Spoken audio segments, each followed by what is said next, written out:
Right now, somewhere in the mountains of southwest China, a car is crossing a bridge so high that clouds form beneath the road, not beside it, below it. The deck hangs 625 meters above a river that from up there looks like a thin silver thread at the bottom of the canyon. That is tall enough to drop the Eiffel Tower off the side and watch it vanish into the gorge with room left over. This is the Huajiang Grand Canyon Bridge. As of 2026, it is officially the tallest bridge ever built, certified by Guinness World Records. But the height is just the part that makes the headlines. The real story is how anyone managed to build it at all, over rock that crumbles like dry biscuit, in winds strong enough to tear a deck apart. And the stranger question underneath all of it: why China chose to build its greatest bridge here, in one of the poorest corners of the entire country. Most coverage of this bridge stops at the record. The number is enormous, the footage is dramatic, and that is usually where the story ends. What almost no one explains is the engineering problem hiding behind that number, and the reason a province most people have never heard of suddenly holds a world record. Stay with this, because both answers are more interesting than the height itself. Start with where it is. Guizhou is a region in southwest China that, for most of modern history, was a byword for poverty. It is not flat. It is a crumpled landscape of mountains, ridges, and deep limestone canyons, the kind of terrain that isolates one valley from the next. For the people living there, geography was a tax on everything. A village you could almost shout across might take half a day to reach by road, because the only way across a canyon was down one side and up the other.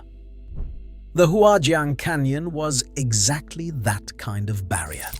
Before the bridge, getting from one rim to the other meant a winding drive of roughly 2 hours down to the river and back up the far wall. The bridge collapses that journey to about 2 minutes. That single fact is the reason this project exists. It was never only about setting a record. It was about taking a region that the modern economy had largely passed by and physically stitching it back together. Now, the engineering, because this is where it stops being a normal bridge. The total structure stretches 2,890 meters, with a central span of 1,420 meters hanging between two towers. Those towers are not even the same height. One rises 262 meters, the other 205, because the canyon walls they stand on sit at different levels. That asymmetry alone is a serious problem, since the two sides of the bridge pull and flex differently, and the whole structure has to stay balanced anyway.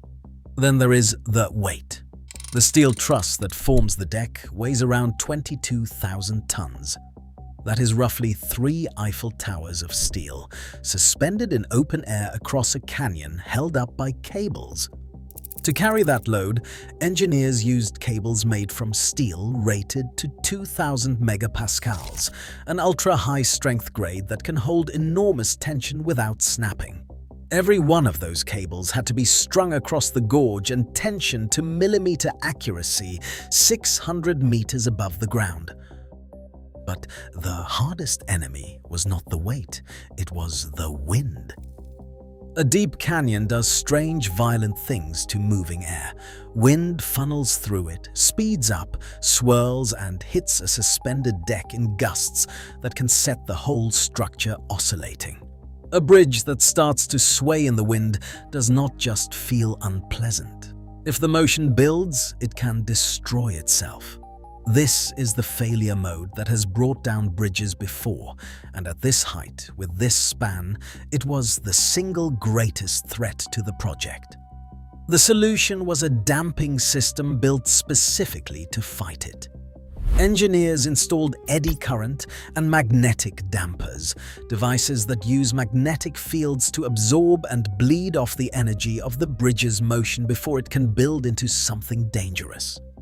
When the wind pushes the deck, the dampers push back, quietly converting that movement into heat and dissipating it. It is the kind of technology that does not show up in a photograph, but it is the reason the bridge can stand in a canyon that would have made older engineers walk away.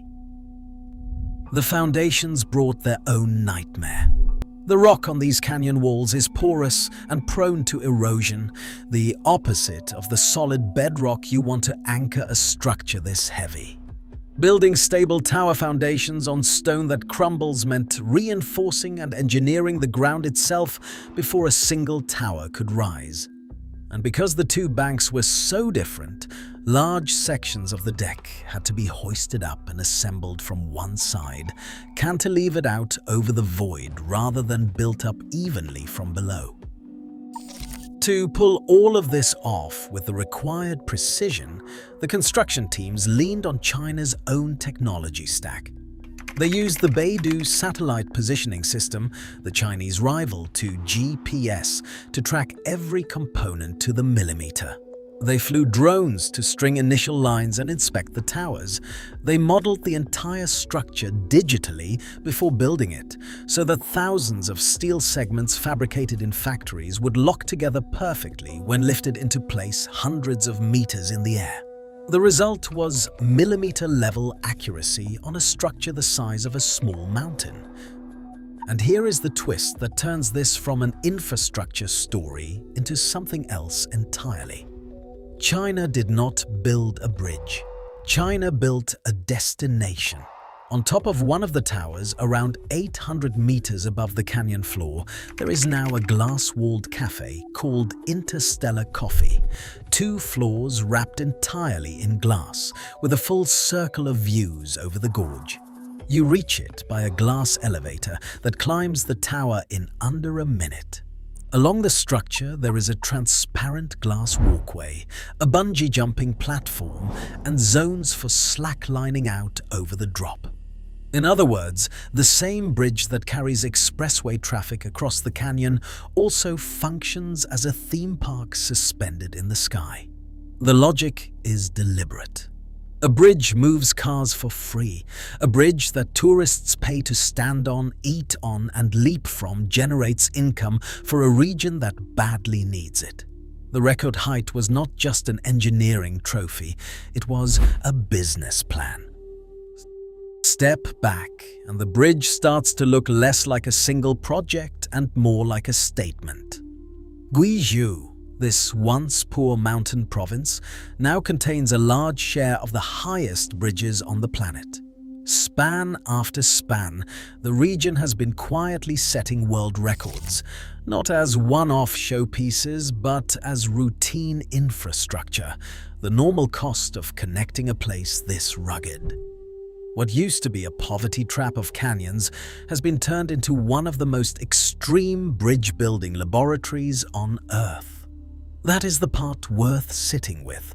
In much of the world, a project this ambitious would spend a decade in debate before a shovel hit the ground, and another decade arguing about cost. Here, a record-breaking bridge over an almost impossible canyon is treated as an ordinary line item, one of many, built and opened while the rest of the world was still reading the press release about the last one. So which is it?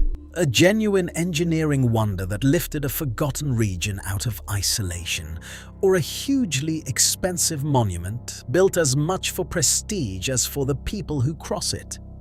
The honest answer is probably both at once, and that is exactly what makes it worth understanding rather than just admiring.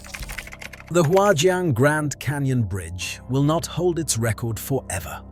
Somewhere in those same mountains, the next one is already being planned, and it will almost certainly be taller. The real question is not how high China can build. It is what it means that, for now, no one else even seems to be trying.